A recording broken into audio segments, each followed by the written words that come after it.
Barry took another sip of the heavenly coffee. He grinned at Rose. Surely this was love. Rose gushed on breathlessly. The new one will be a masterpiece, I know it. You must tell him not to listen to the trolls in the forums saying Departure will never get finished. He should take his time and make it perfect. I can wait. Stucky was still out there, in the dark, stalking me.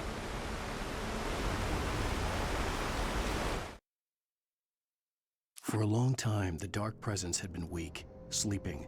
Nothing but a half-forgotten nightmare or a shadowy flicker in the corner of an eye in the forest at night.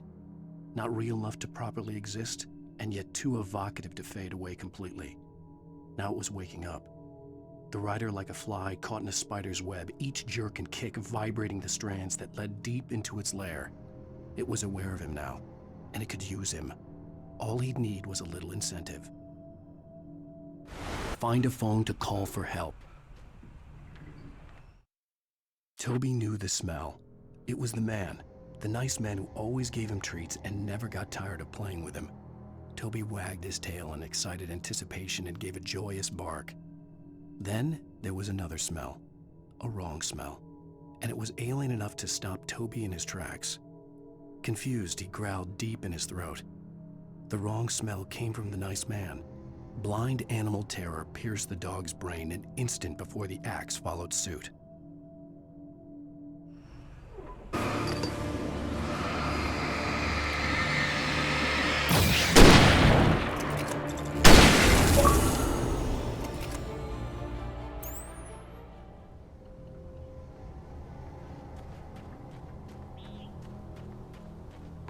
At you.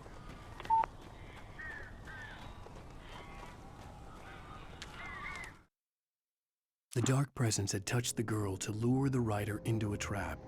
Now it was night, and he lay helpless, drugged, lit only by the flickering of the TV screen filled with static.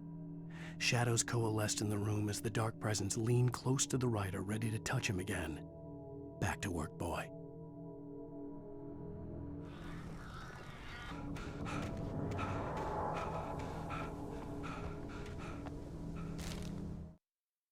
Even after all this time, hearing the Night Springs theme caused a surge of conflicting emotions in me. It had been my first real writing gig. Barry had known a guy who knew a guy, and suddenly I'd been a semi-regular writer on the show. I'd always been ashamed of the job. Felt it was trash. I'd wanted to be an artist, a novelist. I'd been naive back then. It had taken a long time to learn to be proud of the work.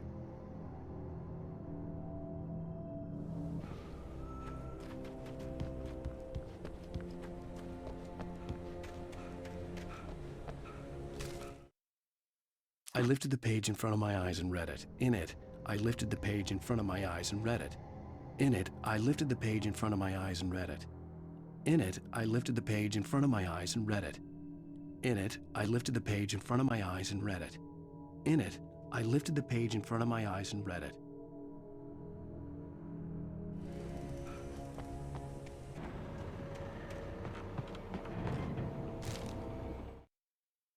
Doc sat down heavily. He examined Barry and Rose. Barry was already recovering. Rose was another story. She was conscious, but she was barely present, almost delirious, disturbed, touched in the head, they used to say. It wasn't the first time Doc had seen someone in such a state, but it had been over 30 years. Doc poured himself a stiff drink.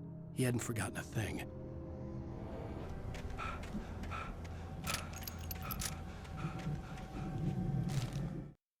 Hartman had never felt as anxious as during the week after Maud had managed to lose the Wakes. Their car stood by the path that had once led to Diver's Isle. Hartman thought about Thomas Ains's cabin in the depths. It was only a matter of time before Wake started writing. They had to be found, and fast.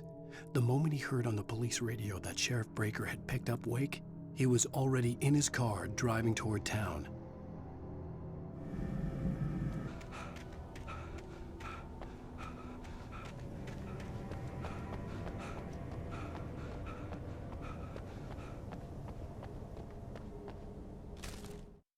Children of the Elder God lyrics by Old Gods of Asgard.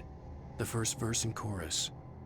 Warriors, Torchbearers, come redeem our dreams. Shine a light upon this night of otherworldly fiends. Odin's might be your guide, divorce you from the sane. Hammer's way will have its say, rise up in their name. O memory and thought, jet black and clawed, children of the elder god, scourge of light upon the dark.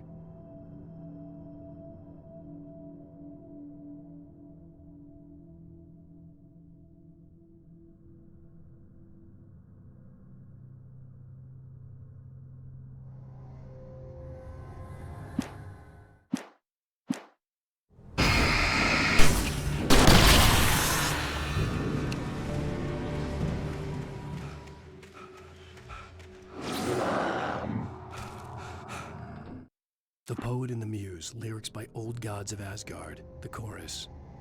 And now to see your love set free, you will need the witch's cabin key. Find the Lady of the Light, gone mad with the night.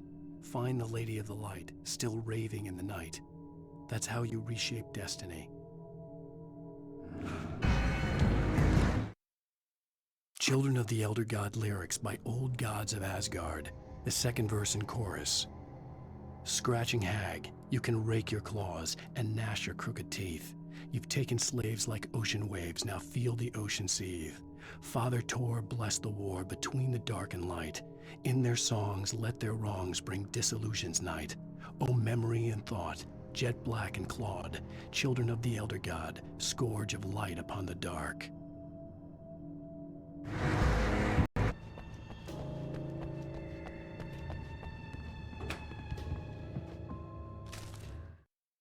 The Poet and the Muse, lyrics by Old Gods of Asgard, the first verse.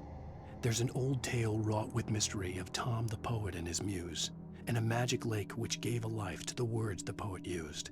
Now the muse, she was his happiness, and he rhymed about her grace, and told her stories of treasures deep beneath the blackened waves, till in the stillness of one dawn, still in its misty crown, the muse she went down to the lake, and in the waves she drowned.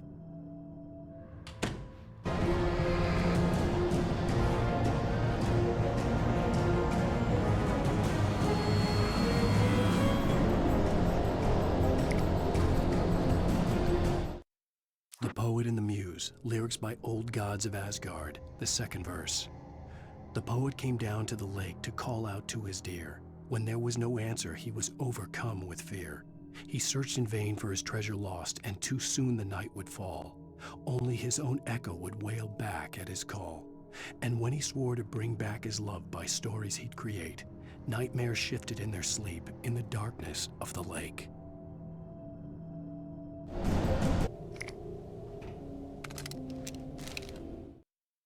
The Poet and the Muse, lyrics by Old Gods of Asgard, the third verse.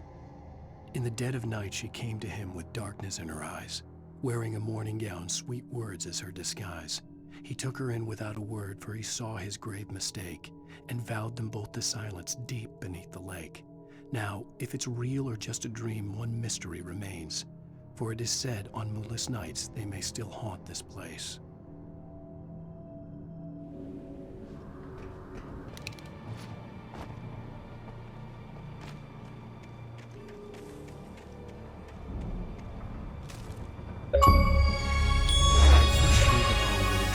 Recited by a strange UFO-like light. I'd read it again in the cabin in a book by Thomas Zane.